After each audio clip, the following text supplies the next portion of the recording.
नमस्कार, मैं हूं रंजीत झा। आप सभी को स्वतंत्रता दिवस की हार्दिक शुभकामनाएं।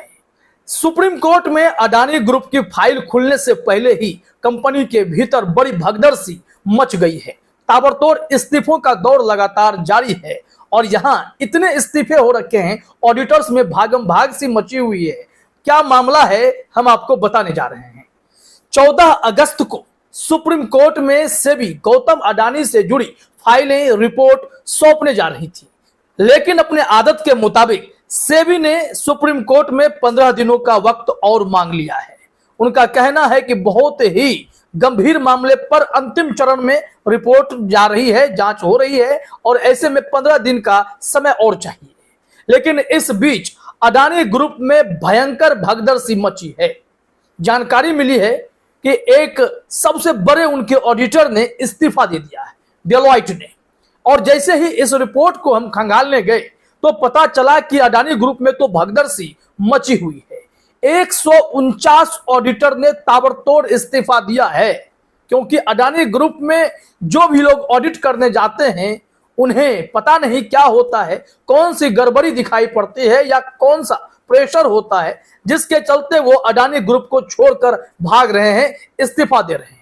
हम दोनों खबर आपको बताने जा रहे हैं कि सुप्रीम कोर्ट में गौतम अडानी से जुड़े मामले की फाइल को लेकर, उससे जुड़ी रिपोर्ट को लेकर जो हिंडनबर्ग ने आरोप लगाए थे, उसमें फिर से सेबी को 15 दिनों का समय और क्यों चाहिए। इसके अलावा कैसे गौतम अडानी की कंपनी में अब तक 149 ऑडिटर्स ने इस्तीफा सौंपा है, सब आपके सामने क्लियर होगा।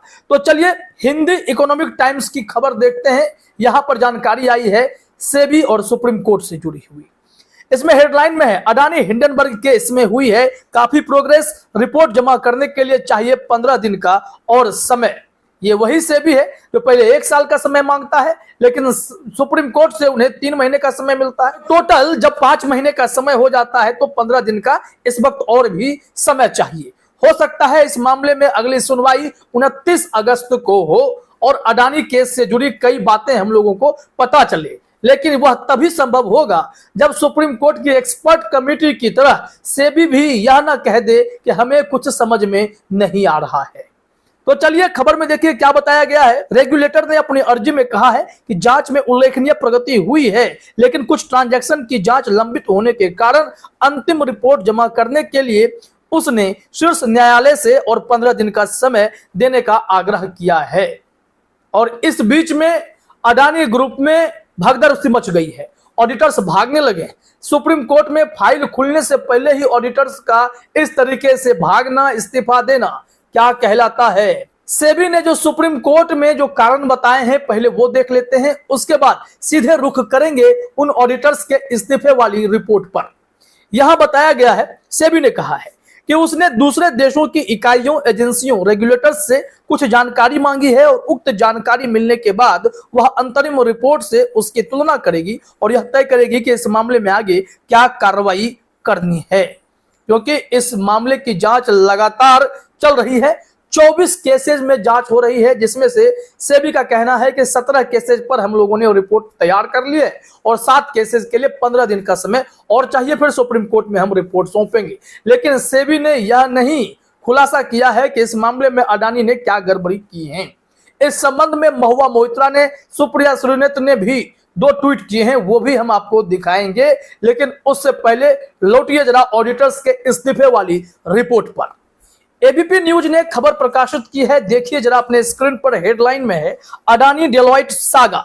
अडानी डेलॉइट प्रकरण से सतह पर आई बात, 2022-23 में 38 ऑडिटर्स ने दिया इस्तीफा। लेकिन ये सिर्फ 2022 और 23 का आंकड़ा है, लेकिन बीते 3 सालों में टोटल 149 का आंकड़ा भी पहुंचेगा, वो हम आपको बता रहे हैं। क्योंकि अडानी ग्रुप में जो भी ऑडिटर्स आ रहे हैं वो किसी न किसी पसोपेश में निश्चित फंस जा रहे हैं, जिसके चलते उन्हें बार बार इस्तीफा देकर बीच में ही काम छोड़कर भागना पड़ रहा है, जो इस वक्त डेलॉइट ने किया है। खबर देखिए, बताया गया है कि अडानी समूह की जनवरी से शुरू हुई दिक्कतें समाप्त ही नहीं हो रही हैं। अब समूह के सामने एक नई समस्या डेलॉइट को लेकर आई है। दरअसल डेलॉइट अडानी समूह की कंपनी अडानी पोर्ट्स की ऑडिटर थी। लेकिन हाल ही में उसने इस्तीफा देने का ऐलान कर दिया। इस प्रकरण ने एक अलग ही चिंता को उभार दिया है। दरअसल किसी ऑडिटर के समय से पहले काम छोड़कर जाने का यह पहला मामला नहीं है। वित्त वर्ष 2022-23 के दौरान इस तरह के 38 मामले सामने आए हैं। ये गौतम अडानी की कंपनी में कौन सा खेल चल रहा है वो समझिए आप। यहां बताया गया है बिजनेस स्टैंडर्ड की एक रिपोर्ट के हवाले से कि इनके पास बहुत कार्यकाल बाकी था, इनका कॉन्ट्रैक्ट भी पूरा नहीं हुआ था, बीच में काम छोड़कर जाना पड़ा है। बिजनेस स्टैंडर्ड की एक रिपोर्ट के अनुसार हालिया समय में ऐसे कई मामले सामने आए हैं जहां कंपनियों और उनके ऑडिटर्स के बीच संबंध सामान्य नहीं रहे। इनके कारण कई ऑडिटर्स ने बीच में ही अपना काम छोड़ दिया है। अडानी पोर्ट्स और डेलॉयट के मामले में भी वैसा ही हुआ है। अभी अडानी पोर्ट्स के ऑडिटर के रूप में डेलॉयट का सालों का कार्यकाल बचा हुआ था, लेकिन उसने बीच में ही जाने का फैसला कर लिया है। ये सोचिए जरा कि ये किस तरीके से अडानी ग्रुप में ट्रांजैक्शंस को लेकर के हेरा फेरी की बात जो सामने आती है, अब ऑडिटर्स भी उस मामले में पड़ना नहीं चाहते हैं, फंस जा रहे हैं, तो इससे पहले ही मैदान छोड़कर जा रहे हैं। उन्हें लग रहा है कि गौतम अडानी की नाव कहीं सुप्रीम कोर्ट में डगमगाने लगी तो फिर मामला तो बिगड़ेगा, ऑडिटर्स भी शिकंजे में आ सकते हैं। तो समय पूर्व क्या ऑडिटर्स इसी कारण से छोड़कर भाग रहे हैं, महुआ मोइत्रा के ट्वीट से भी समझेंगे। लेकिन यहाँ देखिए क्या बताया गया है कि पहले इतने ऑडिटर्स कर चुके हैं रिजाइन। यहाँ बताया गया है कि इससे पहले वित्त वर्ष 2022-23 के दौरान 38 ऑडिटर्स ने बीच कार्यकाल में ही काम छोड़ा था, जबकि उससे एक साल पहले यानी वित्त वर्ष 2021-22 के दौरान बीच में छोड़कर जाने वाले ऑडिटर्स की संख्या 46 थी। वित्त वर्ष 2020-21 में तो ऐसे ऑडिटर्स की संख्या और ज्यादा 65 थी। लेकिन गौतम अडानी के केस में इस तरीके से ऑडिटर्स का छोड़कर जाना, वो भी भारी संख्या में छोड़कर जाना, हैरान कर देने वाला है। लेकिन यहाँ एबीपी न्यूज ने जानकारी दी है कि ऑडिटर्स अगर बीच में काम छोड़कर भी जाते हैं, अगर उनके कार्यकाल में उनके ऑडिट के दौरान कोई फ्रॉड पकड़ा जाता है तो वो बख्शे नहीं जाएंगे, वो दोष मुक्त नहीं होंगे। यहाँ बताया गया है कि ऑडिटर्स के द्वारा अपना काम बीच में ही छोड़कर जाने की प्रवृत्ति को एक्सपर्ट हाल के 2 डेवलपमेंट से जोड़कर देख रहे हैं। इसमें पहला डेवलपमेंट है नेशनल फाइनेंशियल रिपोर्टिंग अथॉरिटी का एक फैसला। अथॉरिटी ने इस साल जून में साफ कहा था कि अगर कोई ऑडिटर बीच में ही ऑडिट का काम छोड़ देती है और बाद में संबंधित कंपनी को लेकर किसी ऐसे फ्रॉड का पता चलता है जो इस्तीफा देकर जा चुके ऑडिटर के कार्यकाल के समय जाता है, तो ऐसे में इस्तीफा देकर जाना ऑडिटर को दोष मुक्त साबित नहीं करता है। ये मामला अब आप समझिए कि इसमें अगर ऑडिटर्स को लगता है कि वो गौतम अडानी के साथ सालों साल काम कर रहे थे और जब सेबी का शिकंजा बढ़ रहा है या सेबी फाइलें मांग रहा है या फिर सुप्रीम कोर्ट की बड़ी नजर है उन लोगों पर, तो ऐसे में ऑडिटर्स के भाग जाने से ऑडिटर्स दोष मुक्त होंगे नहीं। वैसे भी जानकारी यह मिल रही है कि डेलॉयट पर पहले से ही सुप्रीम कोर्ट शिकंजा कस रहा है और इन पर एनसीएलटी को निर्देश देते हुए कार्रवाई करने के लिए भी कहा है। तो ऑडिटर्स के रूप में डेलॉयट की मुश्किलें तो वैसे भी बढ़ने वाली हैं, लेकिन इस दौरान जितनी सारी बैकग्राउंड में बातें पता चली हैं कि अलग अलग सालों में जितने ऑडिटर्स छोड़कर भागे हैं, इनकी क्या मजबूरी रही होगी। अब चलिए जरा देखते हैं कि महुआ मोइत्रा ने क्या ट्वीट किया है। महुआ मोइत्रा ने द इंडियन एक्सप्रेस की खबर को शेयर करते हुए ट्वीट में जो लिखा है, पहले इंडियन एक्सप्रेस के हेडलाइन को देखिए। SEBI seeks more time from SC to complete probe against Adani group over Hindenburg charges. यानी अडानी पर जो हिंडनबर्ग के चार्जेस लगे पड़े हैं, वैसे मामले में अब सेबी को और समय चाहिए ताकि वो सही से जांच फाइनल करके रिपोर्ट सुप्रीम कोर्ट में सौंप सके। और इसी को शेयर करते हुए महुआ मोइत्रा ने लिखा है, Seems SEBI India didn't expect auditor to clearly highlight Adani suspicious related party transactions. Has SEBI forgotten it has power to summon even the auditor?